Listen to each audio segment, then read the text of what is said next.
The mistake that man made right from the beginning was that he did not submit to God's way but chose his own way. மனிதன் தான் சிருஷ்டிக்கப்பட்ட அந்த ஆரம்ப நாளிலிருந்து அவன் செய்த ஒரு தவறு என்னவென்றால், அவர் சிருஷ்டிகராகிய அந்த தேவனுடைய வார்த்தைகளை கீழ்ப்படியாதபடி தன் இஷ்டப்படி வாழ்ந்ததுதான். God's way. He did not choose God's way. தேவனுடைய வழிகளை அவன் தெரிந்து கொள்ளாதபடி தன்னுடைய வழிகளை அவன் தெரிந்து கொண்டான். His own way. அவன் தன்னுடைய சொந்த வழிகளை தெரிந்து கொண்டான். We have a good verse here at the back that if you are humble, God will show you his way. நமக்கு பின்பாக ஒரு வசனம் எழுதப்பட்டிருக்கிறது, தாழ்மையுள்ளவர்களுக்கு தன் வழியை தேவன் காண்பிக்கிறார் என்று சொல்லி. And so if you don't understand God's way, you know the reason. நமக்கு தேவனுடைய வழிகள் தெரியவில்லை என்றால் அதற்கு காரணம் என்ன என்று நான் தெரிந்து கொள்ள வேண்டும். God doesn't teach you his way, then you know the reason. அவர் தன்னுடைய வழிகளை நமக்கு கற்றுக் கொடுக்காததினால் தான் நாம் அவருடைய வழிகளை அறிந்து கொள்ள முடியவில்லை. That is because we are proud. நாம் பெருமையுள்ளவர்களாக இருப்பதனால் அப்படி கற்றுக்கொள்ளவில்லை. All who are humble, God will teach his way. யாரெல்லாம் தாழ்மையுள்ளவர்களாக இருக்கிறார்களோ அவர்களுக்கெல்லாம் தேவன் தன்னுடைய வழிகளை தெளிவாக நேர்த்தியாக கற்றுக் கொடுக்கிறார். The more you remain humble, the more God will teach you more and more of his ways. எவ்வளவு அதிகமாக நீங்கள் தாழ்மையிலே நிலைத்திருக்கிறீர்களோ அவ்வளவு அதிகமாக தேவன் தன்னுடைய வழிகளை உங்களுக்கு கற்றுக் கொடுப்பார். And your way on earth, your own life and your way on earth will be blessed. உங்களுடைய வாழ்க்கை இந்த பூமியிலே ஆசீர்வதிக்கப்பட்டிருக்கும், உங்கள் வழிகள் ஆசீர்வதிக்கப்பட்டு தேவனால் நடத்தப்பட்டதாக காணப்படும். You understand God's ways. நீங்கள் தேவனுடைய வழிகளை கற்றுக்கொள்ளும் பொழுது அப்படியாக ஒரு ஆசீர்வாதத்தை பெற்றுக்கொள்ள முடியும். God's way is not just slightly different from man's way. தேவனுடைய வழிகள் மனிதனுடைய வழியோட கொஞ்சம் விலகி இருப்பதாக நீங்க நினைத்துக் கொள்ளக்கூடாது. It's very much different. அது முற்றிலும் மாறாக உள்ளது. Turn to a verse in Isaiah chapter 55. ஏசாயா தீர்க்கதரிசியின் புத்தகம் 55வது அதிகாரத்தை திருப்பலாம். In Isaiah 55 we read in verse 8 and 9. ஏசாயா தீர்க்கதரிசியின் புத்தகம் 55வது அதிகாரம் 8-9 வசனங்களை வாசிக்கலாம். Here we read, God says that my ways are not your ways and your ways are not my ways. உங்கள் வழிகள் என் வழிகளும் அல்ல என்று கர்த்தர் சொல்கிறார். As the heavens are higher than the earth, so are my ways higher than your ways. பூமியை பார்க்கிலும் வானங்கள் எப்படி உயர்ந்திருக்கிறதோ அப்படியே உங்கள் வழிகளை பார்க்கிலும் என் வழிகளும் என் நினைவுகளும் பார்க்கிலும் உங்கள் நினைவுகளை பார்க்கிலும் என் நினைவுகளும் உயர்ந்திருக்கிறது தேவன் சொல்கிறார். Nobody knows how high the heaven is from the earth, even the end of the universe, nobody knows how high it is. பூமியிலிருந்து வானம் எவ்வளவு உயரத்தில் இருக்கிறது என்று சொல்லி இந்த அந்த சராசரத்தினுடைய முடிவு எல்லை என்பதை என்ன என்பதை இதுவரை மனிதர்கள் கண்டுபிடிக்க முடியும். So when you talk about heaven, where God dwells, தேவன் வாசம் பண்ணுகிற பரலோகத்தை குறித்து நாம் சொல்லும் பொழுது it's so much higher than the earth. பூமியை காட்டிலும் அது எவ்வளவோ அதிகமாக உயர்ந்த ஒரு காரியம். I mean, if you were to compare the intelligence of a small ant that crawls on the floor with a human being, பூமியிலே நடமாடிக்கொண்டிருக்கிற எறும்பினுடைய புத்தி கூர்மையை மனிதனுடைய புத்தி கூர்மையோடு ஒப்பிட்டு பார்க்கும் பொழுது எவ்வளவு அதிகமாக இருக்கிறது மனிதனுடைய புத்தி கூர்மை. Fantastic difference that is. அது எவ்வளவு அதிகமாக இருக்கும். An ant is very stupid compared to a human being. ஒரு மனிதனுடைய புத்திசாலித்தனத்தை ஒப்பிட்டு பார்க்கும் பொழுது ஒரு எறும்பானது மிகவும் மதியமான ஒரு ஜந்துவாக காணப்படுகிறது. Even the ant has got some wisdom. The book of Proverbs says to store up for the future. அந்த எறும்புக்கு கூட சில ஞானம் உண்டு என்று நீதிமொழியின் புத்தகம் சொல்கிறது. அது கோடை காலத்திலே ஆகாரத்தை சேர்த்து வைக்கிறது. There are some animals that are even more foolish than the ant. ஆனால் அந்த எறும்பை காட்டிலும் சில மிருகங்கள் சில ஜீவராசிகள் ஞானம் இல்லாதபடி இருக்கின்றன. Whatever is the most foolish animal in the world, பூமியில காணப்படுகிற எந்த மிருகத்திலும் ஞானம் குறைவானது என்று compare a man with that, the most intelligent man with that animal. மனிதனுடைய புத்திசாலித்தனத்தை அதிகமான புத்திசாலி உள்ள மனிதனுடைய ஞானத்தோடு ஒப்பிட்டு பார்க்கும் பொழுது so different. அது எவ்வளவு பெருத்த வித்தியாசம் உடையதாக காணப்படும். And the difference between God and us is more than that. தேவனுக்கும் மனிதனுக்கும் ஞானத்துக்கும் எவ்வளவு வித்தியாசமோ அதோட அதிகமாக ஞானம் காணப்படும். So how foolish it is for an ant to stand up in pride before a man and say, no, I know better than you. ஒரு எறும்பானது ஒரு மனிதனுக்கு முன்பாக நின்று கொண்டு உன்னை காட்டிலும் எனக்கு அதிகமாக தெரியும் என்று சொல்லி தனது பெருமையில அது பேசினால் அது எவ்வளவு மதியமான காரியமாக காணப்படும். What does an ant know about computers and television and all that? அந்த எறும்புக்கு கம்ப்யூட்டரை குறித்தோ டெலிவிஷனை குறித்தோ ஏதாவது தெரியுமா? It's so stupid for an ant to stand before a man and say, I know better than you. ஒரு எறும்பானது மனிதனுக்கு முன்பாக நின்று கொண்டு உன்னை காட்டிலும் எனக்கு அதிகமாக தெரியும் என்று சொன்னால் அது எவ்வளவு மதியமான ஒரு காரியமாக இருக்கும். It's the same when a man stands before God and imagines that he knows better. அதே வண்ணமாக ஒரு மனிதனும் கூட தேவனுக்கு நின்று கொண்டு தன்னுடைய கற்பனையிலே நான் தேவனை காட்டிலும் அதிகமாக தெரிந்திருக்கிறேன் என்று நினைத்துக் கொண்டால் அதுவும் அவ்வளவு மதியமான காரியம்தான். A humble animal would accept that its master knows better. ஒரு தாழ்மையுள்ள ஒரு மிருகமானது தன்னுடைய எஜமானுக்கு என்னை காட்டிலும் அதிகமாக தெரியும் என்று சொல்லி ஒத்துக்கொள்ளும். Like an obedient dog you have in your house. ஒரு கீழ்ப்படியுள்ள நாய் நீங்கள் வீட்டில் வளர்க்கிறீர்களா, அந்த நாய் தன்னுடைய எஜமானுடைய ஞானத்தை மெச்சுக்கொண்டு கீழ்ப்படிந்திருக்கும். And why does that dog obey the master? Because it knows the master knows more than me. அந்த நாய் ஏன் அந்த எஜமானுக்கு கீழ்ப்படிந்திருக்கிறது? தன்னை காட்டிலும் தன் எஜமானுக்கு அதிகம் தெரியும் என்று நாய் ஒத்துக்கொள்கிறது. If we had as much wisdom as that dog in the house, அந்த வீட்டில் இருக்கிற அந்த நாய்க்குள்ள ஞானமானது நமக்கு இருந்தால் நாம் ஒத்துக்கொள்வோம். அப்படியாக we would all be very humble people. நாம் எல்லோருமே தேவனுக்கு முன்பாக மிக தாழ்மையுள்ளவர்களாக காணப்படுவோம். And we wouldn't have any problems in our home. நம்முடைய வீட்டிலே or in our churches. நம்முடைய வீட்டிலே பிரச்சனை இருக்காது, சபைகளிலே பிரச்சனை இருக்காது. You know that all the problems in homes and churches come because of pride. நம் வீட்டிலும் சபைகளிலும் வருகிற எல்லா பிரச்சனைகளுக்கும் காரணம் நம்முடைய பெருமைதான் என்று உங்களுக்கு தெரியுமா? And that pride is because we think we know what is right. அந்த பெருமைக்கு காரணம் என்ன? நமக்கு சரி என்ன என்று தெரிந்திருக்கிறது என்று நினைக்கிறோம். And that's why when you read the Bible you don't get any revelation from God. ஆகவே தான் நான் வேதத்தை வாசிக்கும் பொழுது தேவனிடத்திலிருந்து ஒரு வெளிப்பாடு நமக்கு கிடைக்கிறதில்லை. Because God, like we read in that verse Psalm 25:9, reveals his way only to the humble. ஏனென்றால் நாம் வாசித்த சங்கீதம் 25:9 சொன்னது போல தேவன் தம்முடைய வழிகளை தாழ்மையுள்ளவருக்கு மாத்திரமே கற்றுக் கொடுக்கிறார். So you just take that one verse நீங்கள் ஒரு வசனத்தை எடுத்துக்கொள்ளுங்கள் and use it for the rest of your life. உங்கள் வாழ்நாள் முழுவதும் இந்த ஒரு வசனத்தை மாத்திரம் உபயோகப்படுத்துங்கள். Say, Lord, I am determined to be humble every day. நான் ஒவ்வொரு நாளும் தாழ்மையில் இருக்க தீர்மானித்திருக்கிறேன் என்று சொல்லி தேவனுக்கு சொல்லி பாருங்கள். To humble myself, to acknowledge that I know nothing. நான் இந்த நாளிலிருந்து என் வாழ்நாள் முழுவதும் எனக்கு ஒன்றும் தெரியாது என்று ஒத்துக்கொள்கிற தாழ்மையில நிலைத்திருப்பேன் என்று தீர்மானம் பண்ணுங்கள். You will find God's way very quickly. அப்பொழுது நீங்கள் தேவனுடைய வழிகளை வெகு சீக்கிரத்திலே கற்றுக்கொள்வீர்கள். That's why when the disciples asked Jesus, who is the greatest in God's kingdom?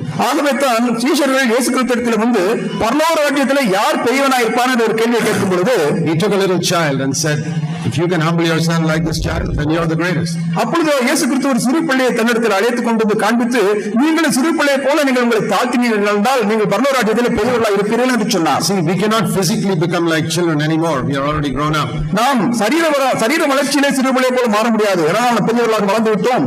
We cannot unlearn all the things we have learned from childhood. சிறு வயதிலிருந்து நாம் அனுபவத்திலே கற்றுக்கொண்ட காரியங்களை திரும்பமாக அதை அவிழ்த்து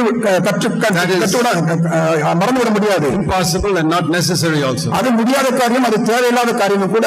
What did Jesus mean when he said you got to become like a little child? சிறு பிள்ளையை போல மாற வேண்டும் என்று இயேசு கிறிஸ்து சொன்னாரே, அதனுடைய அர்த்தம் என்ன?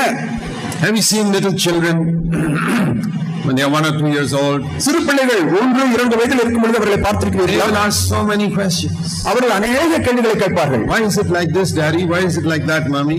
இந்த அம்மா இந்த காரியம் ஏன் இப்படி இருக்கிறது, அப்பா ஏன் இப்படி செய்கிறது என்று சொல்லி கேட்பார்கள். இதை எப்படி செய்வது? How do you ride a cycle? எப்படி சைக்கிளை ஓட்ட வேண்டும்? How do you increase the speed in the scooter? ஸ்கூட்டர்களை எப்படி வேகமாக ஓட்ட வேண்டும்? They don't know anything. அவர்கள் ஒன்றுமே தெரியாது. And they are not ashamed to admit that they don't know anything. அவர்களுக்கு தங்களுக்கு தெரியாது என்று ஒத்துக்கொள்வதில்லை. எந்தவித வெட்கமோ தயக்கமோ கிடையாது. That's why they ask and ask and ask about every little thing. ஆகவே தான் ஒவ்வொரு சின்ன காரியத்தையும் குறித்து திரும்ப திரும்ப கேள்விகளை கேட்டுக்கொண்டே இருப்பார்கள். And if you can be like that before God, நீங்களும் அப்படியாக தேவனுக்கு முன்பாக இருந்தால் எவ்வளவு நல்லா not just when you begin your Christian life. கிறிஸ்தவ வாழ்க்கையின் ஆரம்ப நாட்களில் மாத்திரமல்ல. See, I've been a Christian 46 years. நான் 46 வருடங்களாக நான் ஒரு கிறிஸ்தவனாக இருக்கிறேன். And I'll tell you my testimony. நான் என்னுடைய சாட்சி இப்படியா சொல்கிறேன். Today, இன்று I know so little about God. தேவனை குறித்து மிக கொஞ்சம் தான் எனக்கு தெரியும். Very little. மிக கொஞ்சம் தான் தேவனை குறித்து எனக்கு தெரியும். When I was young, I thought I knew a lot about God. நான் வாலிபனாக இருக்கும் பொழுது தேவனை குறித்து அதிகம் தெரிந்து கொண்டதாக நினைத்துக் கொண்டிருந்தேன். Today, as I've come closer to God, I realize I know so little of His ways. நான் இப்பொழுது தேவனிடத்திலே அதிகமாக நெருங்கி வந்த பின்பு நான் தேவனை குறித்து அறிந்து கொண்டது மிக கொஞ்சம் என்பதை நான் ஒத்துக்கொள்கிறேன். And that's what happens when we come closer to the Lord. நாம் தேவனிடத்திலே நெருங்கி வரும் பொழுது நமக்கு நடைபெறுகிற ஒரு அனுபவம் இதுதான். We think we know so much. நாம் அநேக காரியங்களை அறிந்து கொண்டதாக நினைத்துக் கொள்கிறோம். The closer we come to God, the more and more we become like little children. நாம் தேவனிடத்திலே கிட்டி சேர சேர சேர நாம் ஒரு சிறு குழந்தை போல நாம் ஒன்றும் தெரியவில்லை என்ற நிலைமைக்கு ஒத்துக்கொள்வோம். When we come to God like that, அந்த வண்ணமாக நாம் தேவனிடத்தில் வரும்பொழுது He shows us amazing things in the same Bible that we read for so many years. அப்பொழுது ஆச்சரியமாக நாம் இத்தனை வருடங்களாக வாசித்துக் கொண்டு இதே வேத புத்தகத்திலிருந்து மகிமையான காரியங்களை தேவன் நமக்கு வெளிப்படுத்தி And our காண்பிப்பார். life becomes more peaceful. அப்பொழுது நம்முடைய வாழ்க்கை மிகுந்த சமாதானம் உள்ளதாக Our மாறும். home becomes more peaceful. நம்முடைய குடும்பங்கள் சமாதானம் உள்ளதாக It மாறும். becomes easier to fellowship with other people who are different from you. நம்மை காட்டிலும் முற்றிலும் மாறுபட்டவர்களோடு ஐக்கியப்படுவது லகுவாக இருக்கும். And we don't find fault with people so much. அப்பொழுது மற்றவர்களோடு நாம் குறை கண்டுபிடிக்கிறவர்களாக நாம் இருக்க மாட்டோம். All this finding fault and criticizing others is all because you're so proud. நாம் பெருமையுள்ளவர்களாக இருப்பது நம்ம மட்டும்தான் மற்றவர்கள் மீது குறை கண்டுபிடிக்கிறோம், மற்றவர்களை குறை சொல்லிக் கொண்டிருக்கிறோம். If you have a difficulty with another brother, மற்ற சகோதரனோடு உங்களுக்கு ஒரு பிரச்சனை இருக்கும் என்றால், don't you feel the problem is with the other brother always? அந்த அடுத்த சகோதரன் மீதுதான் பிரச்சனை இருக்கிறது என்று நீங்கள் நினைத்துக் கொண்டிருக்கிறீர்களா? Yes. ஆம், அனைவரும் அப்படிதான் நினைக்கிறோம். Because you're proud. ஏனென்றால் நாம் பெருமையுள்ளவர்களாக இருக்கிறோம். A humble person will say, perhaps the fault is with me. ஒரு தாழ்மையுள்ள சகோதரன் இப்படியே சொல்வான், குற்றம் என் மீது இருக்குமோ என்று ஆராய்ந்து பார்ப்பான், ஒத்துக்கொள்வான். Supposing two brothers are given a lot of numbers to calculate, say total amounts of money. உதாரணமா ரெண்டு சகோதரனுக்கு வரவு செலவு கணக்கை பண விஷயத்திலே கணக்கு போடுவதற்கு கூட்டி கழிக்க ஒரு வேலையை கொடுத்திருக்கிறாங்க. They both come with different answers. ரெண்டு பேரும் ஒரே எண்ணிக்கை தான் போடுகிறார்கள், ஆனா ரெண்டு பேரும் முடிவும் வித்தியாசமான தொகையாக இருக்கிறது. Now who's wrong? யார் தவறு செஞ்சிருக்கிறாரா? The humble fellow will say, let me calculate again, maybe I'm wrong. தாழ்மையுள்ள சகோதரர் சொல்வார், நான் தப்பு செய்திருப்பேன் நினைக்கிறேன், நான் திரும்ப கூட்டி பார்க்கிறேன் என்று சொல்லி திரும்ப கணக்கு போட The ஆரம்பிப்பார். proud fellow will say, no, I used to get 95% in maths, I'm not wrong. ஆனா பொறுமையுள்ள மனுஷன் சொல்வார், நான் பள்ளிக்கூடத்திலே கணக்கிலே 199 மார்க் வாங்கி விட்டேன், ஆகவே நான் செய்தது சரிதான் என்று He சொல்லுவார். must be wrong. அந்த மனிதன் தவறாக இருக்கலாம். And afterwards, you'll discover you were the one who was wrong. அதன் பிறகு தெரியும், அந்த 99 மார்க் வாங்கினேன் நினைத்துக் கொண்டிருந்தவன் தவறான கணக்கு போட்டிருக்க முடியும். See, God humbles us when we are proud. நாம் பெருமையுள்ளவர்களாக இருக்கும் பொழுது தேவன் நம்மை சிறுமைப்படுத்துகிறார். So it's very important for us, if we want to live on earth as God wants us to live, that we understand God's ways. ஆகவே இந்த உலகத்திலே தேவன் விரும்புகிற வண்ணமாக நாம் வாழ வேண்டும் என்றால் தேவனுடைய வழிகளை நாம் அறிந்து கொள்வது மிக அவசியமானது. You take driving a car or a bus or a scooter. ஒரு ஸ்கூட்டரையோ காரையோ பஸ்ஸையோ ஓட்ட வேண்டும் என்று வைத்துக் கொள்ளுங்கள். Isn't it good if you know how to drive it? அதை ஓட்டுவது எப்படி என்று கற்றுக்கொள்வது நலமானதா? And if you know how to repair it, it's even better. அதை எப்படி சரி ரிப்பேர் பண்ணுவது, அது பிரச்சனை வரும்பொழுது என்று அறிந்து கொண்டால் அது மிகவும் நலமாயிருக்கும். Scooter stops along the way. வழியில ஓடிக்கொண்டிருக்கும் பொழுது ஸ்கூட்டர் நின்று விட்டது. I know my scooter stops along the way. என்னுடைய ஸ்கூட்டர் போற வழியில் நின்றுவிடும். All I know is how to clean the spark plug or change the tire. I don't know anything more than that. எனக்கு puncture ஆகிவிட்டால் டயரை மாற்றவும் அல்லது நின்று விட்டால் ஸ்பார்க் பிளக் எடுத்து கிளீன் பண்ணி போடத்தான் தெரியும், வேற ஒன்றும் தெரியாது. But a person like Victor Selman knows more than that, so it will be easier for him. சகோதரர் வெற்றி செல்வனுக்கு அதோட அதிகமான வேலைகள் தெரிந்திருக்கலாம், அவர் லகுவாக அதை கையாண்டு வருவார் நினைக்கிறேன். But because I don't know, I'm stuck there. எனக்கு அது தெரியாத நிமித்தமாக அந்த பிரச்சனை வரும்பொழுது அதில் எனக்கு தடை உண்டாகி விடுகிறது. I am stuck till somebody comes and helps me. எனக்கு வேறொரு உதவி செய்யும் முறை நான் தடையோடு காத்துக் கொண்டிருக்கிறேன். Isn't it good to know certain things on earth that helps us in our life? நம்முடைய நடைமுறை வாழ்க்கைக்கு தேவையான காரியங்களை நாம் உலக வாழ்க்கையிலே தெரிந்து கொண்டிருப்பது எவ்வளவு நலமா இருக்கிறது தெரியுமா? Much more in the Christian life. அதே விட அதிகமான அளவு கிறிஸ்துவ வாழ்க்கையிலே நாம் அறிந்து கொண்டிருப்பது நலமா இருக்கும். Understand God's ways. தேவனுடைய வழிகளை அறிந்து கொள்வது மிக அவசியமானது. Waste my life like wasting my time standing on the roadside with the scooter not moving. ஸ்கூட்டரை ஸ்டார்ட் பண்ண தெரியாதபடி பிரச்சனையோடு இருக்கும்போது தெரியாதபடி நீ காத்துக் கொண்டிருப்பது கிறிஸ்துவ வாழ்க்கையிலும் விஷயம் தெரியாவிட்டால் நான் காத்துக் கொண்டிருப்பது எவ்வளவு நஷ்டத்தை I have decided I may waste my time on the scooter standing on the roadside, but I'm not going to waste my life in not understanding God's ways. அந்த ஸ்கூட்டர் பிரச்சனை வரும்பொழுது நான் காத்துக் கொண்டிருக்கிற பிரச்சனை எனக்கு பெரிய நஷ்டம் ஒன்றும் இல்லை. ஆனால் கிறிஸ்துவ வாழ்க்கையிலே பிரச்சனை வரும்பொழுது அதை சமாளிக்க அவருடைய வழிகளை தெரியாவிட்டால் எனக்கு பொறுத்த நஷ்டம் உண்டாகும். So many things on earth I may not know how to do. உலகத்தில் உள்ள அநேக காரியங்களை குறித்து அதை எப்படி செய்வது எனக்கு தெரியாம இருக்கலாம். I can't cook anything more than an omelette. ஒரு ஆம்லெட் போடுவதை தவிர வேற எதையும் எனக்கு சமையல் பண்ண தெரியாது. But God's ways, ஆனா தேவனுடைய வழிகள் I want to understand all of it. தேவனுடைய வழிகள் எல்லாவற்றையும் நான் அறிந்து கொள்ள விரும்புகிறேன். The other things on earth, if I get time, I learn, but it's not so important for me. உலக வாழ்க்கையிலே எனக்கு நேரம் கிடைத்தால் உலகத்து காரியங்களை கற்றுக்கொள்வேன், அது எனக்கு பெரிய முக்கியமான காரியம் அல்ல. God's ways, ஆனால் தேவனுடைய வழிகளை அறிந்து கொள்வது so good. அது மிக மிக நல்லது. Look up a good doctor who knows exactly what is wrong with you. As soon as He examines you. ஒரு நல்ல மருத்துவர் நீங்கள் அவருக்கு சென்றவுடனே உங்களை ஆராய்ந்து பார்த்து உங்களுக்கு என்ன வியாதி என்பதை துல்லியமாக கணித்து சொல்வாங்கல்ல, எவ்வளவு நல்லவரா இருப்பார். It's like that when you know God's ways. அதே வண்ணமாக தான் தேவனுடைய வழிகளை அறிந்து கொண்டே Come to போகிறீர்கள். a situation உங்களுக்கு ஒரு பிரச்சனை வருகிறது, and you know immediately what to do. இந்த சூழ்நிலையில என்ன செய்ய வேண்டும் என்பதை நீங்கள் அறிந்திருக்கிறீர்கள். Because for years you've spent your life studying God's ways. இப்படியாக அநேக வருடங்களாக தேவனுடைய வழிகளை அறிந்து கொள்ளத்தக்கதாக கற்றுக்கொண்ட நிமித்தமாக அந்த சூழ்நிலையிலே உடனடியாக உங்களுக்கு பதில் தெரிகிறது. My wife used to tell me of one senior doctor in Vellore. வெள்ளூரிலே வேலை பார்க்கிற ஒரு சீனியர் டாக்டரை குறித்து என் மனைவி இப்படியாக சொல்லுவாள். He was so good.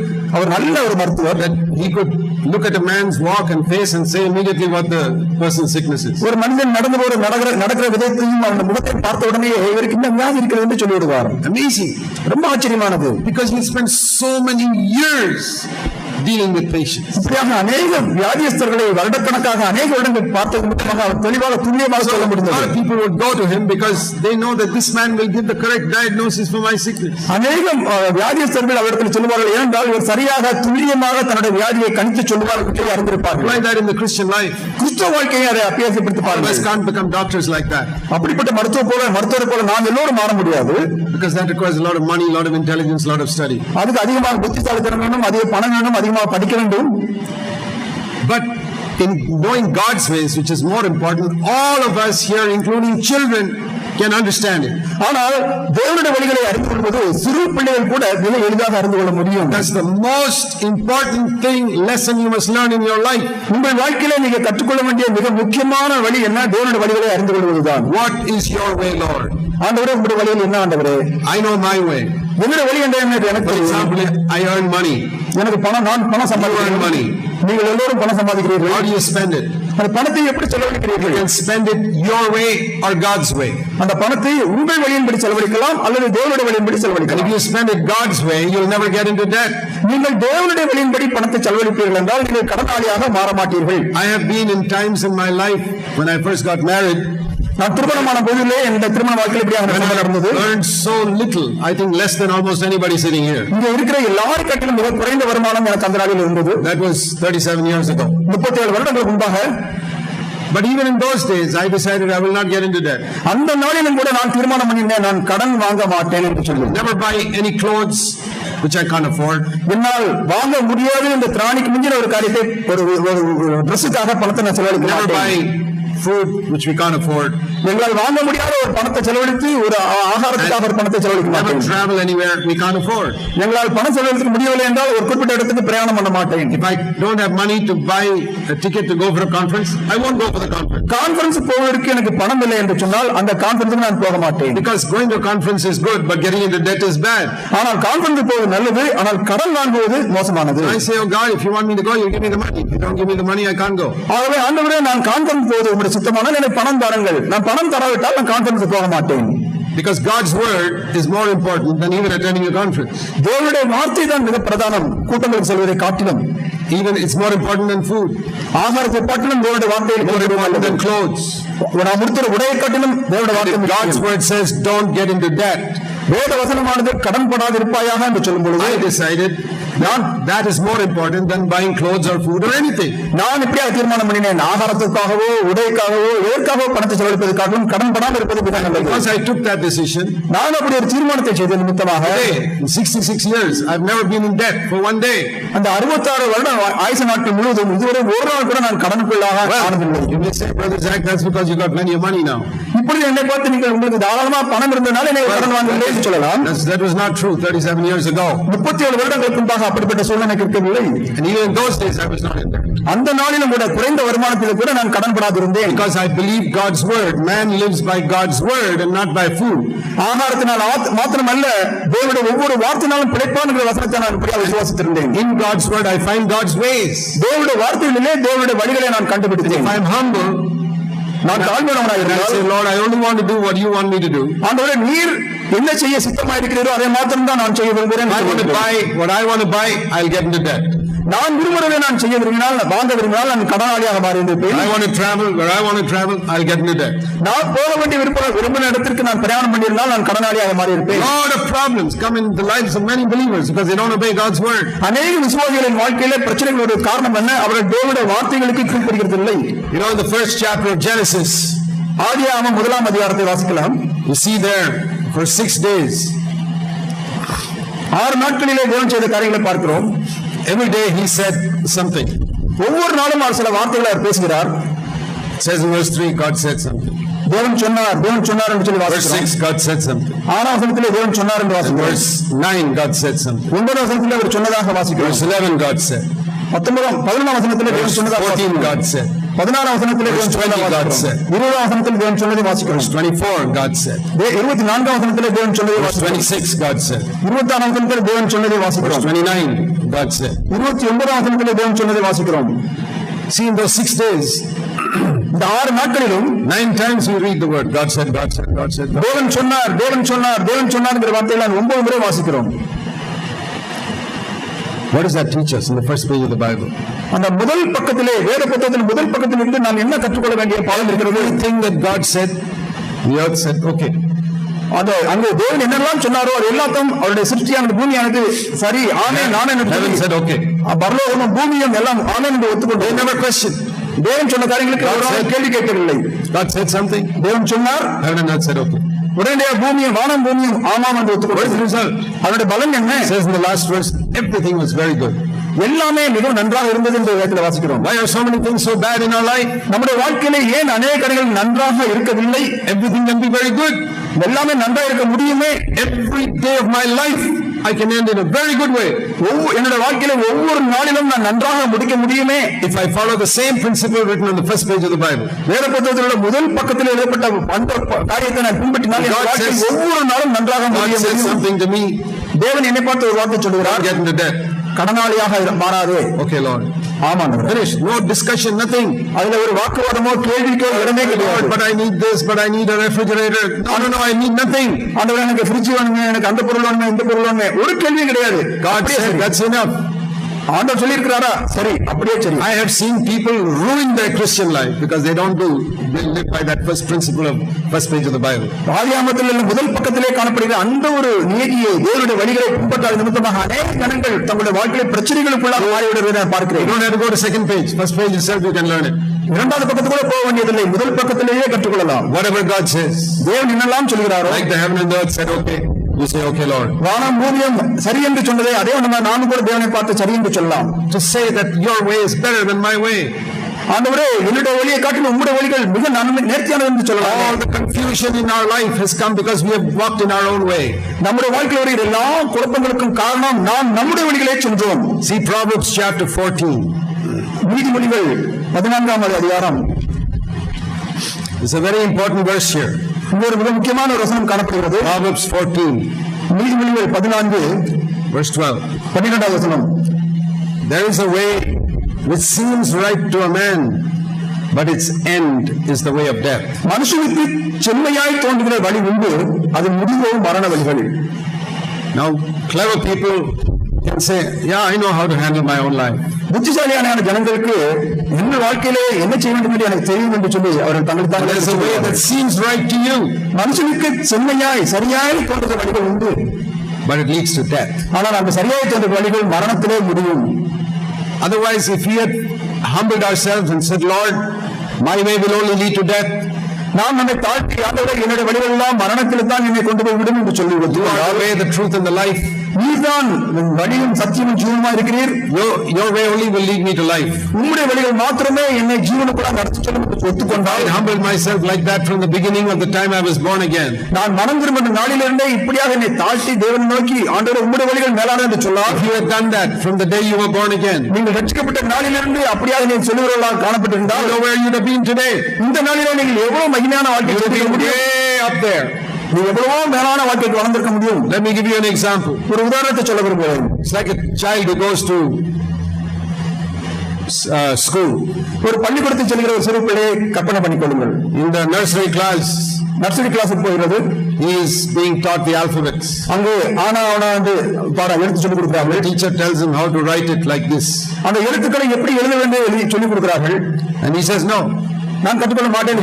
no, that's not the way to write இப்படி ஆனா இப்படி எழுதக்கூடாது என்று சொல்லி இந்த பிள்ளை வந்து ஒத்துக்கொள்ள மாட்டேங்குது. Then teacher says, how should you write it? எப்படி எழுதுவது இந்த ஆசிரியர் வந்து பிள்ளையை பார்த்து கேட்கிறார்கள். He scribbles something on the board and says, this is how you should write. ஏதோ ஒரு பலகையில கிறுக்கி விட்டு இப்படிதான் எழுத வேண்டும் என்று பிள்ளை சொல்கிறது. Okay, teacher says, you want to learn it like that, learn it. இப்படிதான் கிறுக்கி தான் கற்றுக்கொள்ள வேண்டுமா, கற்றுக்கொள்ள என்று ஆசிரியர் விட்டு விடுகிறார்கள். How far do you think he will progress in his education? அந்த பள்ளிக்கூடத்திலே அந்த பிள்ளை எவ்வளவுதான் படித்து தேரும் என்று நினைக்கிறீர்கள்? 50 years later, you see this old man sitting in the nursery class. 50 வருடம் ஆன பிறகு கூட அந்த 50 வயதுள்ள வயதான மனிதன் அந்த நர்சரி ஸ்கூல்ல உட்கார்ந்து கொண்டிருக்கிறான், பள்ளிக்கூடத்தில் உட்கார்ந்து கொண்டிருக்கிறான். Because he refuses to give up his own way. தன்னுடைய சொந்த வழிகளை விட்டுவிட விருப்பமில்லாத நிமித்தமாக அவன் அந்த நர்சரி பள்ளிக்கூடத்திலே இருக்கிறான். And the other people who joined with him 45 years earlier, 45 வருடங்களுக்கு முன்பாக அவனோடு பள்ளிக்கூடத்தில் சேர்ந்தவர்கள் இப்பொழுது கட்டி விட்டார்கள். PhD, they are about to retire after making lakhs of rupees. அவர்கள் PhD மேல் படிப்பு படித்துவிட்டு லட்சக்கணக்கான ரூபாய் சம்பாதித்து விட்டு ரிட்டையர்ட் ஆவதற்கு கூட ஆயத்தமாயிருப்பார். What is the difference between them and this fellow? அந்த மனிதனுக்கும் இந்த 50 வயதிலும் நர்சரியில் இருக்கிறவங்க என்ன வித்தியாசம்? Every class they said, okay teacher, you are right, I am wrong. ஒவ்வொரு வகுப்பிலும் ஆசிரியரே நீங்கள் சொல்வது சரி, நான் கற்றுக்கொண்ட தப்பு என்று சொல்லி. This fellow sat 45 years arguing with the teacher, that is not the way to write. ஆனால் இந்த மனிதனோ 45 வருடங்களாக ஆசிரியரோடு சண்டை போட்டுக்கொண்டு இப்படியாக ஆனா எழுதக்கூடாது என்று சொல்லி தான் கிறுக்கினதையே சொல்லிக் கொண்டு. That is exactly a picture of a lot of believers. அநேக விசுவாசிகளுடைய உண்மையான ஆவிக்குரிய படம் இப்படித்தான் இருக்கிறது. In their personal life, அவர்கள் தனிப்பட்ட வாழ்க்கையிலே the Lord says, தேவன் சொல்கிறார், take up your cross every day. உங்களுடைய சிலுவையை எடுத்துக்கொண்டு என்னை பின்பற்றி வாருங்கள் என்று சொல்கிறார். Say no to yourself. உங்களுடைய சுய சித்தத்துக்கு இல்லை என்று சொல்லுங்கள். Die to yourself. உங்களுடைய சுய சித்தத்துக்கு மரித்து போய்விடு and follow me. என்னை பின்பற்றி வா. You say yes? நீங்கள் ஆம் என்று சொல்கிறீர்களா? That enemy of yours, love him. அந்த உங்களுக்கு சத்துருவாய் காணப்படுகிற மனுஷனை சிநேகியுங்கள். That chap who is persecuting you, pray for him. உங்களுக்கு உபத்திரப்படுத்துகிறவர்களுக்கு ஜெபம் பண்ணுங்கள். That chap who is cursing you, bless him. உங்களை சபிக்கிறவர்களை ஆசீர்வதியுங்கள். And somebody fights with you, don't fight back. உங்களோட சண்டை போடுகிறவர்களோடு நீங்கள் பதில் சண்டை போடாதீர்கள். Somebody gets angry with you, உங்கள் மீது யாரோ கோபப்படுகிறார்கள். Proverbs 15 next chapter verse 1 says, a gentle answer will turn away their anger.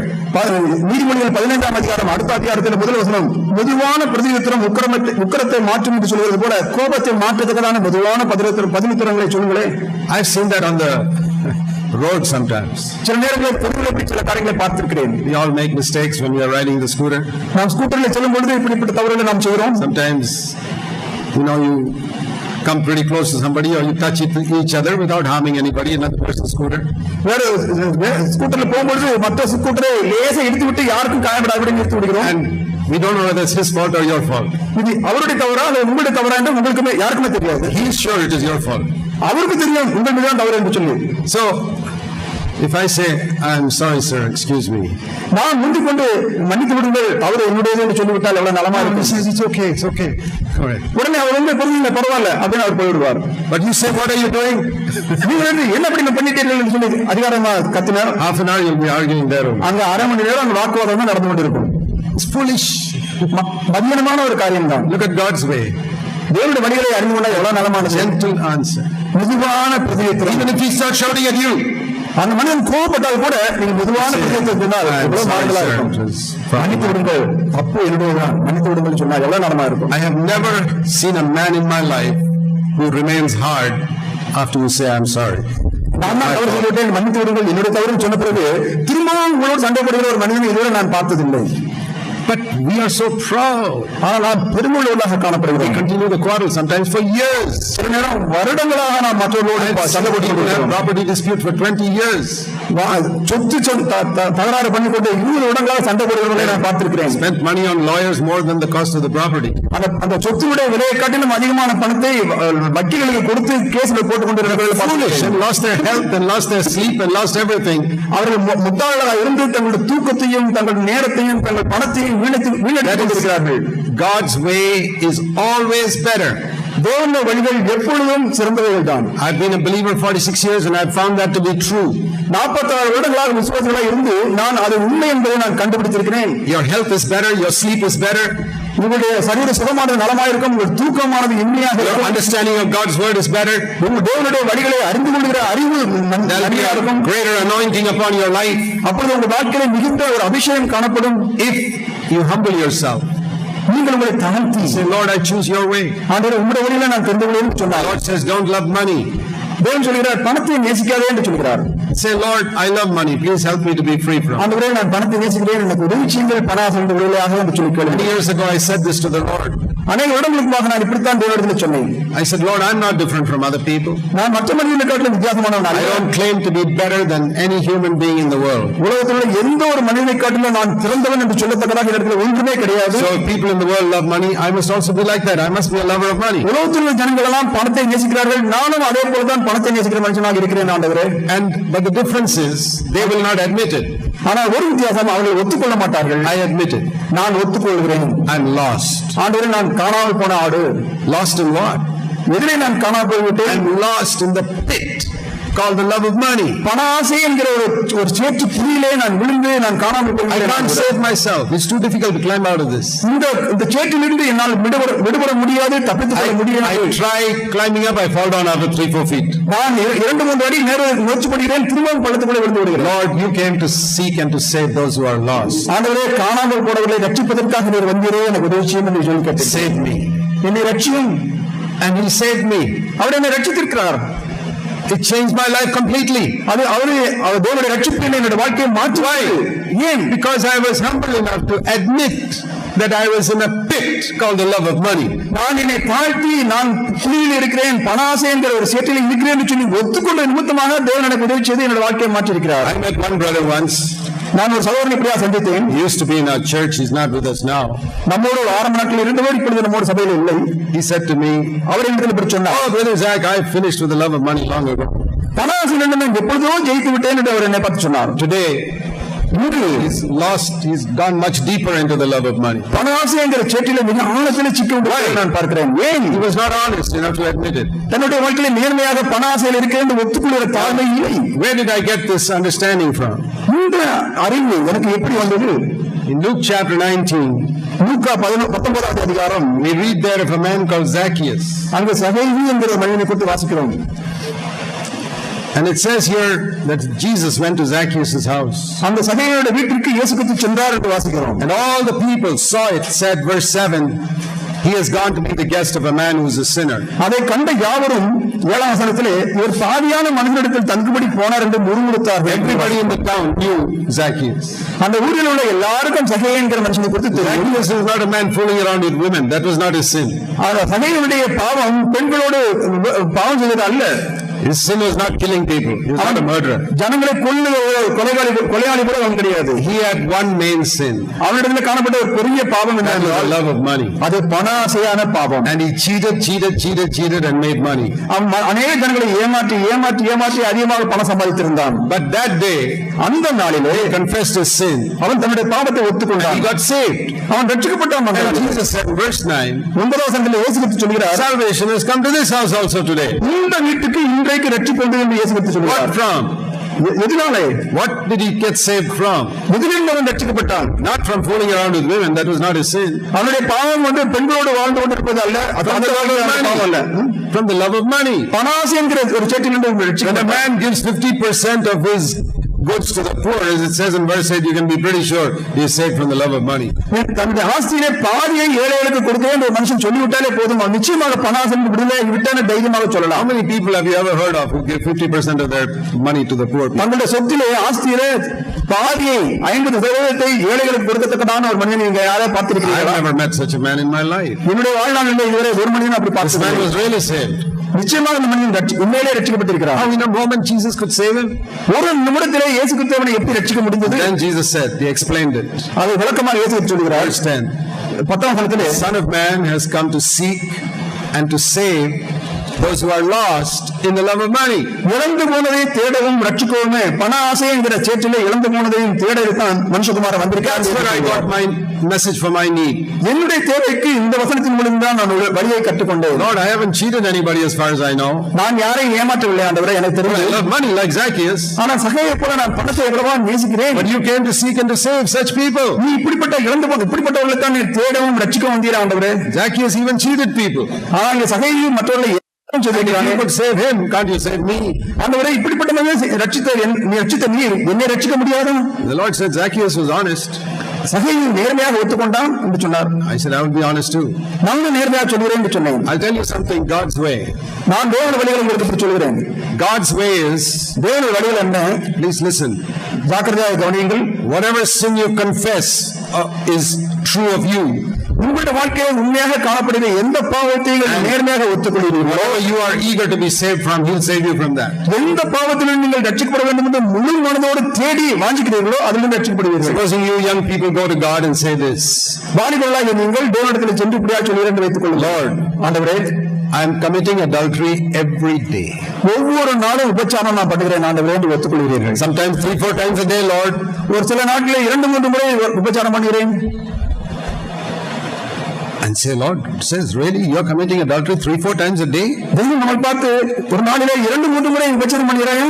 Yes, Lord. ஆமாம் ஆண்டவரே. How? எப்படி? Not physically, Lord. சரீர பிரகாரம் இல்ல ஆண்டவரே, but in my mind. ஆனா என்னோட சிந்தனையிலே நான் விபச்சாரம் பண்ணுகிறேன். The Lord says, you really believe that is as bad as physical adultery? உன் சிந்தனையிலே விபச்சாரம் பண்ணுவது சரீரத்திலே விபச்சாரம் பண்ணுகிற அளவுக்கு மோசமானது நினைக்கிறாயா என்று உங்களை பார்த்து கேட்பார். Yes, Lord, I believe. ஆமாம் ஆண்டவரே, நான் விசுவாசிக்கிறேன் என்று சொல்லுங்க. The word says that. அப்படிதான் உங்களுடைய வார்த்தை சொல்கிறது. And I want to look at myself as a man who is physically committing adultery 3-4 times a day and coming to a meeting and sitting like a holy man.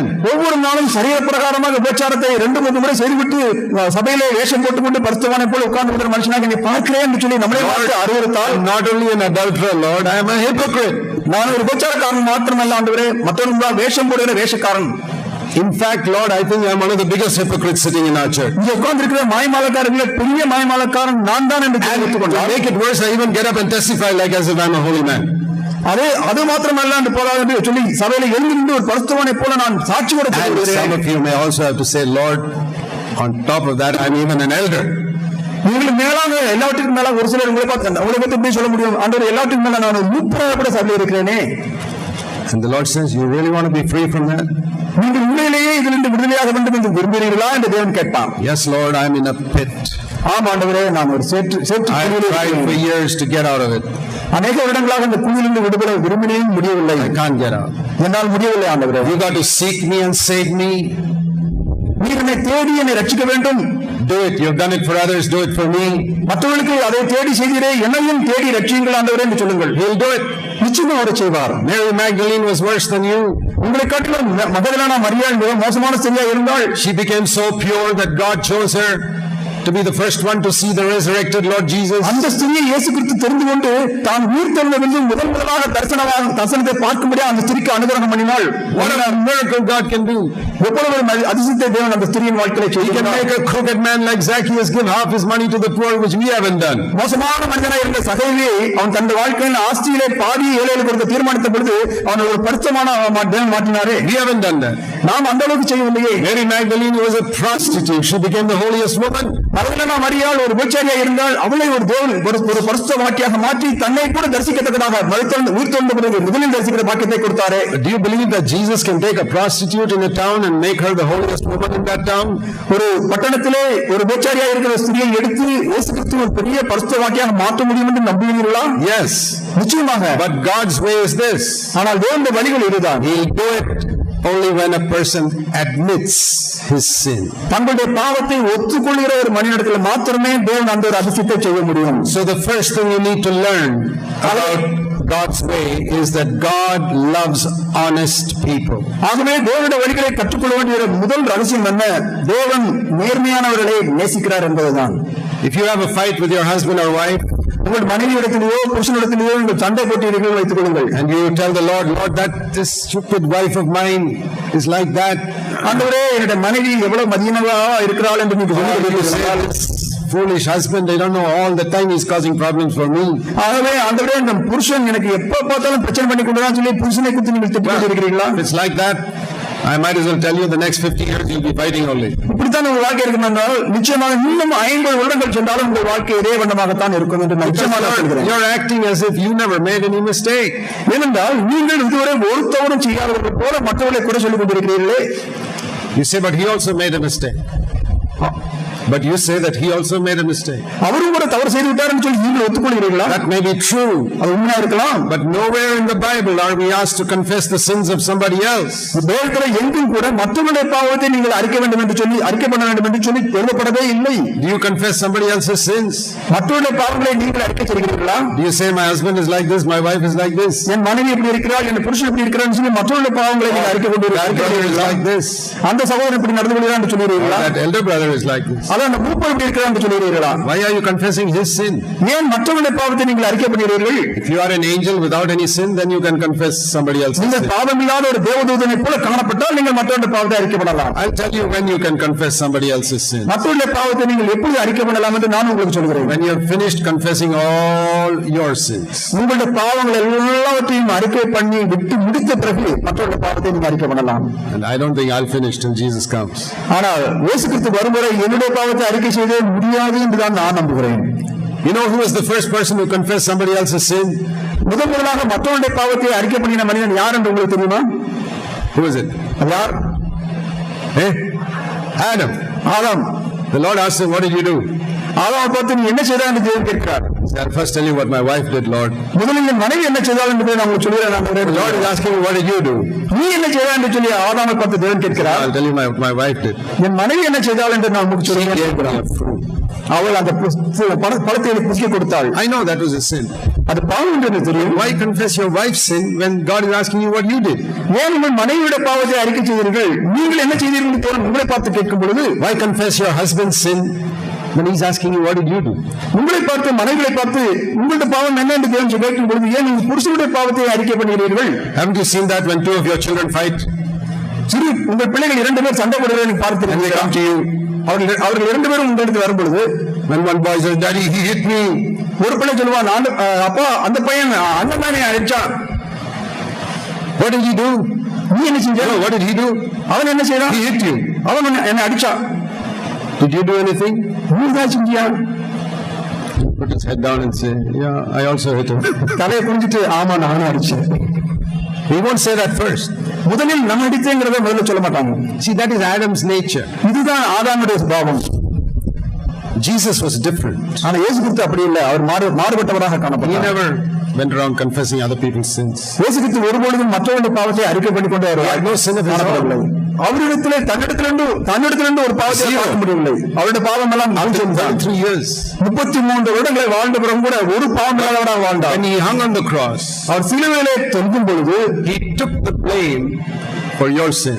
அவர் உங்களுடைய பாவத்தை அவர் தன் மீது சுமந்து அந்த பழியை ஏற்றுக்கொண்டார். என்னுடைய பாவத்தை அவர் சுமந்தார். And he acted as if it was his own sin. அவர் அந்த பாவங்களை சுமக்கும் பொழுது தன்னுடைய பாவத்தை சுமப்பது போல என்னுடைய பாவத்தையும் நம்முடைய பாவம் எல்லாத்தையும் அவர் சுமந்தார். That's why the Bible says he was made sin. அவர் நமக்காக சாபமானார், நமக்காக பாவமானார் என்று வாசிக்கிறோம். Whose sin? யாருடைய பாவங்கள்? Nothing of his. அவருடைய பாவம் என்று ஒன்றுமே நம்முடைய பாவம். The blame was put on him and he just kept quiet. நம்முடைய பாவம் எல்லாம் அவர் மீது சுமத்தப்பட்டு அவர் மீது பழி சுமத்தப்பட்டது. அவர் அமைதலாக ஏற்றுக்கொண்டார். God was so delighted with him that he raised him from the dead. பிதாவாகிய தேவனுக்கு மிகுந்த மன சந்தோஷத்தை உண்டாக்கினது. அவர் சந்தோஷ நிமித்தமாக உயிரோடு எழுப்பினார். That's God's way. அதுதான் தேவனுடைய வழிகள். God loves those who don't blame other people. மற்றவர்களை குற்றம் சொல்லாதவர்களை பார்த்து தேவன் மிக சந்தோஷப்படுகிறார். Who will humble themselves. அவர்கள் தங்களை தாழ்த்துகிறார்கள். And like a little child say, ஒரு சிறு பிள்ளை போல அவர்கள் இப்படி சொல்ல முடியும். I want to learn. எனக்கு தெரியாது, நான் கற்றுக்கொள்ள விரும்புகிறேன், சொல்லித்தாருங்கள். I want to say to you, brothers and sisters, சகோதர சகோதரிகளே, உங்களை பார்த்து ஒன்று சொல்ல விரும்புகிறேன். Many of our churches, there are many problems. நம்முடைய அநேக சபைகளிலே அநேக பிரச்சனைகள். All of those problems will disappear if we all learn to be honest about our own failure. நம்முடைய தோல்விகளை குறித்து நாம் நேர்மையாக ஒத்துக்கொள்கிறவர்களாக காணப்பட்டால் அந்த பிரச்சனைகள் எல்லாம் ஒரு சனப்படுதலே காணாமல் முடியும். Our homes can be like heaven, but they're not like heaven right now. நம்முடைய குடும்பங்கள் எல்லாம் பரலோகமாக மாறிவிடும், இப்பொழுது அது பரலோகமாக இல்லையே. I can say that my home is a little bit like heaven today. இந்த நாளில் நான் சொல்ல முடியும், ஒரு குறிப்பிட்ட அளவுக்கு என்னுடைய குடும்பம் பரலோகத்தை போல காணப்படுகிறது. But it wasn't like that when I started also. என்னுடைய கிறிஸ்தவ வாழ்க்கையை ஆரம்பிக்கும் பொழுது என்னுடைய குடும்ப வாழ்க்கை பரலோகத்தை போல. I did not know this way when I got married. நான் திருமணம் ஆகும் பொழுது எனக்கு இந்த ரகசியம் தெரியவில்லை. I took 16 years to find it. 16 வருடம் கழித்து தான் அதை நான் கண்டுபிடித்தேன். All of you who get married now are so lucky. You can hear this message right from the beginning. இப்பொழுது திருமணம் பண்ணுகிற நீங்கள் ஆசீர்வதிக்கப்பட்டவர்கள் ஏனென்றால் அதனுடைய ரகசியத்தை இந்த நிலையிலே நீங்கள் அறிந்து கொண்டிருக்கிறீர்கள். The way of honesty, நேர்மையான வழி, the way of taking the blame, பழியை நாமே ஏற்றுக்கொள்வது, the way of humbling ourselves, நம்மை நாமே தாழ்த்துகிற ஒரு the வழி, way of not blaming other people, மற்ற மனிதர்களை குறை சொல்லாதிருக்கிற ஒரு வழி, the way of confessing our own sin. நம்முடைய பாவத்தை மாத்திரம் அறிக்கைப்படுகிற வழி. And full stop. When I finish my sin, full stop. என்னுடைய பாவத்தை அறிக்கை பண்ணி முடித்த உடனே அது ஒரு முற்றுப்புள்ளி வைத்து விடுவது. Even in the Roman Catholic churches, nobody is allowed to go to the priest and confess somebody else's sin. கத்தோலிக்க சபையில கூட அங்க பாதிரியாரிடத்தில் சென்று மற்றவருடைய பாவத்தை அறிக்கை பண்ணுவதற்கு யாருக்கும் அனுமதி கிடையாது.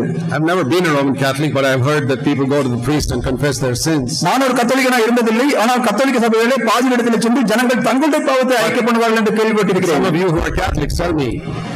கத்தோலிக்க சபையிலிருந்து வந்தவர்கள் நீங்கள் படி சொல்லுங்கள்.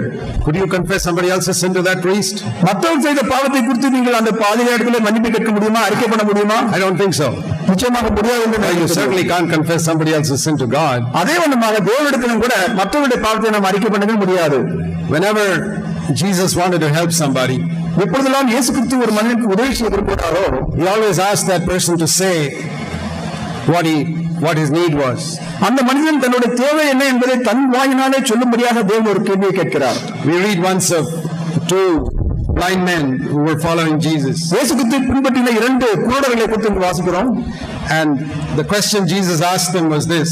அந்த குருடர்களை பார்த்து இயேசு கிறிஸ்து கேட்ட கேள்வி இப்படித்தான் இருக்கிறது. I think it's Mark chapter 10. Mark 10ஆம் அதிகாரத்தில் வாசிக்கலாம். 2 blind men, 2 குருடர்கள், and one of them is mentioned here. His name is Bartimaeus in 46. 46ஆம் வசனத்திலே பர்திமேயு என்கிற ஒரு குருடன் என்று வாசிக்கிறோம். Jesus, he was crying out, have mercy on me. 48, have mercy on me, have mercy on me. இரக்கமாயிரும் என்று சொல்லி அவன் கற்றுக் கொண்டிருக்கிறான். Jesus stopped and said, call him here. இயேசு கிறிஸ்து நின்று அவனை கொண்டு வாருங்கள் என்று சொல்கிறார். Now when a blind man comes to Jesus, குருடன் இயேசு கிறிஸ்துவிடம் வரும்பொழுது, even a stupid person like me knows what he wants. ஒரு முட்டாளாக நான் என்னை போல மனிதன் கூட தெரியும் அவனுக்கு என்ன தேவை என்று சொல்லி. You think Jesus didn't know? இயேசு கிறிஸ்துவுக்கு தெரியாது என்று நினைக்கிறீர்களா? Of course he knew. இயேசு கிறிஸ்து நிச்சயமாக தெரியும். But he asked him, what do you want me to do for you? Verse 51. 52ஆம் வசனத்திலே அவர் கேட்கிறார், நான் உனக்கு என்ன செய்ய வேண்டும் என்று இருக்கிறாய் என்று கேட்கிறார். Even I could have told the Lord, Lord, that's obvious. He wants to know, get his sight. ஆண்டவர் உங்களுக்கு தெரியாதா, அவனுக்கு பார்வை வேண்டும் என்று அவன் எதிர்பார்த்து இடத்தில் வந்திருக்கிறான் என்று சொல்லி நான் சொல்லுவேன். Lord would say, you keep quiet, let me hear it from you. ஆண்டவர் சொல்றார், நீ வாய் மூடிக்கொண்டிரு, அவன் வாயிலிருந்து என்ன பதில் வருகிறது பார்க்கலாம். And he had to confess his need. அவன் தன் தேவையை அறிக்கை பண்ண வேண்டும். Lord, I am a blind man. ஆண்டவரே, நான் குருடன். Please open my eyes. நான் பார்வையிட வேண்டும். Verse 52. 52ஆம் வசனம். Go your way, your faith has made you well. நீ போகலாம், உன் விசுவாசம் உன்னை ரட்சித்தது. Immediately he gained his sight. உடனடியாக அவன் பார்வையிடந்து தன் வழியிலே போனான். So when the Lord comes to us or we go to the Lord, நாம் தேவனிடத்தில் வரும்பொழுதோ அல்லது தேவனிடத்தில் வரும்பொழுதோ, he doesn't ask you, what did Bartimaeus say? Lord, there's a friend of mine over there who's blind. Can you do something for him? அந்த பர்திமேயு குருடன் என்னுடைய நண்பனோட ஒரு குருடனா இருக்கிறான், அவனுக்கு கண் பார்வையிட செய்யுங்கள் சொல்லி இயேசுவிடத்தில் சொன்னதாக வாசிக்கிறோமா? You can say that after your eyes are open. உங்கள் கண்கள் திறக்கப்பட்ட பின்பு மற்றவருடைய தேவையை சொல்லலாம். When your own eyes are blind, what is he telling about your friend who's blind? உங்கள் கண்களே குருடாக இருக்கும் பொழுது உங்கள் நண்பனுடைய கண் குருடாக இருக்கிறது என்று சொல்லி நீங்கள் கேட்டு என்ன பிரயோஜனம்? Sister, your eyes are blind. சகோதரியே, உங்கள் கண்கள் குருடாக இருக்கிறது. Your husband's eyes are also blind. உங்கள் புருஷனுடைய கண்களும் குருடாக இருக்கிறது. Go to God for your own need first. உங்களுடைய தேவையை உங்கள் கூட்டுத்தன்மை மாறத்தக்கதாக தேவனிடத்தில் சொல்லுங்கள். Say, Lord, I'm blind, please open my eyes. ஆண்டவரே, நான் குருடாக இருக்கிறேன், நான் பார்வையிட வேண்டும் என்று சொல்லுங்கள். And if my friend is blind, bring him also to the Lord. Lord, let him tell his need to the Lord. என்னுடைய நண்பன் கூடனா இருந்தால் அவனை நான் ஆண்டவரிடத்தில் கொண்டு வரட்டும், அவன் தன்னுடைய தேவையை நேரடியாக பெற்றுக் கொள்ளட்டும். That honesty, அந்த நேர்மைதான், that is God's way. அதுதான் தேவனுடைய வழி. It is so simple. அது மிக எளிதான ஒரு வழி. God has not made his way complicated. தேவன் தம்முடைய வழிகளை மிக குழப்பமுள்ளதாக மாற்றவே இல்லை. And it's very easy for a humble person to be honest. ஒரு தாழ்மையுள்ள மனிதனுக்கு மிக எளிதாக தான் நேர்மையாக இருக்கத்தக்கதான வழியை கண்டுபிடிக்க முடியும். Like the woman caught in adultery. விபச்சாரத்திலே கையும் களவுமாக பிடிக்கப்பட்ட ஸ்திரீ. Let's turn to that story in John chapter 8. யோவான் 8ஆம் அதிகாரத்திலே அந்த கதையை வாசிக்கலாம், திருப்பலாம். All the people were confessing her sin. அங்க கூடியிருக்கிற எல்லா ஜனங்களும் அந்த ஸ்திரீயுடைய பாவத்தை அறிக்கை பண்ணி கொண்டிருக்கிறார்கள். What was the problem with these Pharisees? இந்த பரிசேயருடைய பிரச்சனை என்ன? Verse 3 and 4. 3-4 வசனங்கள். What I have been telling you from the beginning. நான் ஆரம்பத்திலிருந்து சொல்லிக் கொண்டிருக்கிற காரியம். They did not confess their own sin, they confessed that woman's sin. அவர்கள் தங்களுடைய பாவத்தை அறிக்கை பண்ணாதபடி அந்த ஸ்திரீயுடைய பாவத்தை தான் அறிக்கை பண்ணி கொண்டிருக்கிறார்கள். What they said about the woman was right. அந்த ஸ்திரீயை குறித்து அவர்கள் சொன்னதெல்லாம் 100% உண்மைதான். And all the bad things you say about your husband may be right. Your husband may be so bad. உங்க புருஷனை குறித்து நீ சொல்கிற எல்லா காரியங்களும் உண்மையா இருக்கலாம், அவர் அவ்வளவு மோசமானவரா இருக்கலாம். And what you say about your wife may be true. She may be so bad as you say, correct. உங்க மனைவியை குறித்து நீங்க சொல்கிற காரியம் எல்லாம் உண்மையா இருக்கலாம், நீங்க சொல்லுவதெல்லாம் 100% சரியா இருக்கலாம். That is not the question. ஆனா அது உண்மையான கேள்வி அல்ல. God didn't say what you say is all wrong. நீ சொல்வது தவறு என்று ஆண்டவர் சொல்லப் போவதில்லை. What the Lord said to them basically was, அவர்களை பார்த்து இயேசு கிறிஸ்து சொல்கிற முக்கியமான காரியம் என்ன? let's hear you confess your sin first. நீ உன்னுடைய பாவத்தை அறிக்கை பண்ணு before you deal with her sin. That's basically the question. அந்த ஸ்திரீயுடைய பாவத்தை அறிக்கை பண்ணுவதற்காக உன்னுடைய தவறை உணர்ந்து. So he said, if anyone is without sin, you throw the first stone. அவர்களை பார்த்து இயேசு சொல்கிறார், உங்களில் பாவம் இல்லாதவன் முதல் கல்லை எறியட்டும் என்று சொல்லிவிட்டார். What did they do? அவர்கள் என்ன செய்தார்கள்? They should have knelt down and said, Lord, I'm sorry for accusing somebody else. அவர்கள் உடனடியாக முழங்கால்படியிட்டு, ஆண்டவரே, அந்த மற்ற ஸ்திரீயுடைய பாவத்தை நான் பார்த்து அறிக்கை பண்ணுகிறேன் என்று நேர்மையாக ஒத்துக்கொண்டிருக்க வேண்டும். Please forgive me, I'm also a sinner. ஆண்டவரே, நான் ஒரு பாவிதான், என்னை மன்னியும் என்று சொல்லியிருக்க My வேண்டும். sins are most secret. என்னுடைய பாவங்களாம் ரகசியமான பாவங்கள் ஆண்டவரே. Yours is open. அவருடைய பாவமானது வெளியரங்கமானது. But I also deserve to be stoned. நானும் கூட கல்லெறிந்து கொல்லப்பட வேண்டிய சூழ்நிலையில் இருக்கிறேன் ஆண்டவரே. Only thing I was not caught. Poor lady, she was caught. நான் பாவத்திலே மாட்டிக்கொள்ளவில்லை, பாவம் அந்த ஸ்திரீ பாவத்திலே மாட்டிக்கொண்டு விட்டாள் என்று சொல்ல வேண்டும். If there was one Pharisee who knelt down like that, இப்படியாக ஒரு பரிசேயன் அங்கு முழங்கால்படியிட்டு தேவனிடத்திலே அறிக்கை பண்ணியிருந்தால், he would have also been saved. அந்த நாளிலே அவன் கூட ரட்சிக்கப்பட்டிருப்பான். What did they do? ஆனா அவர்கள் என்ன செய்தார்கள்? They all walked away. Verse 9. 9ஆம் வசனத்தில் வாசிக்கிறோம், அவர்கள் அந்த இடத்தை விட்டு கடந்து போய்விட்டார்கள். None of them would confess their sin. ஒருவரும் தங்கள் பாவத்தை அறிக்கை பண்ண ஆயத்தமாக இருக்கவில்லை. Older ones walked away first. முதலில் பெரியவர்கள் தான் அந்த இடத்தை விட்டு கடந்து போனார்கள். Who was left there to confess a sin? தங்களுடைய பாவத்தை அறிக்கை பண்ணத்தக்கதாக யார் தான் அங்கே பாவம் அந்த ஒரு ஸ்திரீ மாத்திரம் இருந்தாள். She was saved. அவள் அந்த ரட்சிக்கப்பட்டாள். She was the worst of the lot. அங்க இருக்கிறவர்களே அவள் தான் மோசமான பாவத்தை செய்தவள். She was much worse than those Pharisees. அந்த பரிசேயர்களை காட்டிலும் எவ்வளவு மோசமானவளாக She இருந்தாள். was the only one who was saved. ஆனால் அந்த நாளிலே அவள் ஒருவள் அந்த ஒருத்தி மாத்திரமே ரட்சிக்கப்பட்டாள். That is God's way. அதுதான் தேவனுடைய வழிகள். He saves those who are honest. நேர்மையுள்ளவர்களை தேவன் ரட்சிக்கிறார். Whatever sin you honestly confess, you'll be saved from that. எந்த பாவத்தை எல்லாம் நீங்கள் நேர்மையாக ஒத்துக்கொள்கிறீர்களோ நீங்கள் அந்த பாவத்திலிருந்து ரட்சிக்கப்பட முடியும். You sit there and say, I've got a good testimony in the church. Everybody thinks I'm a wonderful young brother or sister. அருமையான ஒரு வாலிப சகோதரன் வாலிப சகோதரி என்று சொல்லி உங்களுடைய அருமையான சாட்சியை குறித்து மெச்சிக்கொண்டு நீங்கள் உங்கள் பாவத்தை அறிக்கை பண்ணாதிருந்தால், the Lord will say, okay, you sit with your testimony. உங்கள் சாட்சியிலே உட்கார்ந்து கொண்டிருங்கள் என்று தேவன் உங்களை கைவிட்டு விடுவார். Be a hypocrite till the rest of your life. உன் ஆயுசு நாள் முழுவதும் ஒரு மாய்மாலக்காரனாக இருந்து அழிந்து போ என்று சொல்லி விடுவார். 31 years ago I decided I will not be a hypocrite anymore. நான் 31 வருடங்களுக்கு முன்பாக ஆண்டவரே இப்படிப்பட்ட மாய்மாலக்காரனாக நான் இருக்க விரும்பவில்லை என்று சொன்னேன். A hypocrite like you. நானும் உங்களைப் போல ஒரு மாய்மாலக்காரனாக இருந்தேன். Pretending to be holy. சபையில உட்கார்ந்து கொண்டு பரிசுத்தவான் போல அடித்துக் கொண்டிருந்தேன். Tired of it. அது எனக்கு அந்த வாழ்க்கை வெறுத்து போய்விட்டது. சலித்து போய்விட்டது. Lord, I want to be free. ஆண்டவரே இந்த மாய்மாலத்திலிருந்து விடுதலையாக வேண்டும். And he set me free. அவர் என்னை விடுதலையாக்கினார். When I was honest. நான் நேர்மையாக இருக்கும்போது என்னை விடுதலையாக்கினார். Simple. God loves honest people. தேவன் நேர்மையானவர்களை நேசிக்கிறார். மிக எளிதான ஒரு வாழ்க்கை. And she got saved. அவள் ரட்சிக்கப்பட்டாள். And all the others were lost. மற்றவர்கள் எல்லாரும் அழிந்து போனார்கள். They could have easily escaped if they were honest. அவர்கள் நேர்மையாக இருந்தால் அவர்கள் கூட ரட்சிக்கப்பட்டிருக்க முடியுமே. You think God doesn't know all the things you have done in secret? நாம் ரகசியமாக செய்த காரியங்களை தேவன் அறியாதிருக்கிறார் என்று நினைக்கிறீர்களா? He doesn't expose it. தேவன் அதை வெளியரங்கமாக்கவில்லை. Jesus didn't expose these fellows' sins, saying, "Hey, I know what you did. I know what you did." இயேசு கிறிஸ்து இந்த பரிசுத்த பாவத்தை உங்களுடைய பாவம் எனக்கு தெரியும் என்று சொல்லி அவர்களை மிரட்டவில்லை. He could have humiliated them. அவர்களை அப்படியாக அவர்கள் பாவத்தை வெளியரங்கமாக்கி அவர்களை செம்மைப்படுத்தி இருக்கலாம். He said, "You old man, I'll make a list now of about 100 sins you committed." அந்த வயதான மனிதனே, உன்னுடைய பாவங்கள் 100 பாவத்தை நான் பட்டியல் போட்டு சொல்லட்டுமா எல்லாரும் முன்பாக என்று சொல்லி அவனை மிரட்டி இருக்கலாம். He would have run away. அவன் மனுஷன் ஓடி இருந்திருப்பான். I think they went away because they were afraid that he might do that. இயேசு கிறிஸ்து அப்படி செய்து விடுவாரோ என்று பயந்துதான் அவர்கள் ஓடிவிட்டார்கள். How sad. எவ்வளவு துக்கமான Jesus doesn't humiliate us like that. இயேசு கிறிஸ்து ஒரு நாளும் நம்மளை அப்படியாக சிறுமைப்படுத்த He மாட்டார். knows our sins, but he won't tell anybody about it. நம்முடைய பாவங்களை அவர் அறிந்திருப்பார், ஆனாலும் மற்ற யாரிடத்திலும் சொல்ல மாட்டார். That's his goodness. அதுதான் அவருடைய நன்மையான சுபாவம். God is good. தேவன் நல்ல தேவன். Think for a moment, my brothers and sisters. ஒரு சில நிமிடங்கள்ல தேவனுடைய நல்ல குணத்தை ஆராய்ந்து Haven't you பாருங்கள். committed many, all of you sitting here, haven't you committed sins that you'd be thoroughly ashamed if it was shown here on a video screen to all the people here? நீங்கள் செய்த பாவத்தை இங்க video ஸ்கிரீன்ல போட்டு எல்லாரும் முன்பாக காண்பிக்கத்தக்கதாக விரும்பினால் எவ்வளவு அருவருப்பா இருக்கும். People who think you're a holy person. நீங்கள் எவ்வளவு அருமையான சகோதரன் நினைத்துக் கொண்டிருக்கிறார்கள். Feel like running away from here if it is shown on the video screen what all you did in your past life. உங்களுடைய கடந்த காலத்திலே ரகசியமாக செய்த பாவங்களை தேவன் இங்கு படம் பிடித்து காண்பித்திருந்தால் நீங்கள் வெட்கத்திலே அவமானத்திலே இங்கிருந்து ஓடி விடுவீர்கள். But how good God is. ஆனால் எவ்வளவு தேவன் நல்லவராக He not இருக்கிறார். only forgave you, அவர் உங்கள் பாவத்தை மன்னித்தது மாத்திரமல்ல, He says, I will not tell anybody about your past sin. உங்களுடைய கடந்த கால பாவத்தை குறித்து ஒரு மனிதனுக்கு நான் சொல்ல மாட்டேன் என்று சொல்லி வாக்கு Now பண்ணியிருக்கிறார். let me ask you, நான் உங்களுக்கு ஒரு கேள்வி have கேட்கிறேன். you treated other people like that? இப்படி மற்றவர்களை நீங்கள் நடத்தியிருக்கிறீர்களா? Have you been good to other people the way God has been good to you? தேவன் எவ்வளவு நல்லவராக உங்களுக்கு இருக்கிறாரோ அதே வண்ணமாக நீங்கள் மற்றவர்களை நல்லவராக மற்றவர்களுக்கு நீங்கள் நல்லவராக God has covered up your past life completely.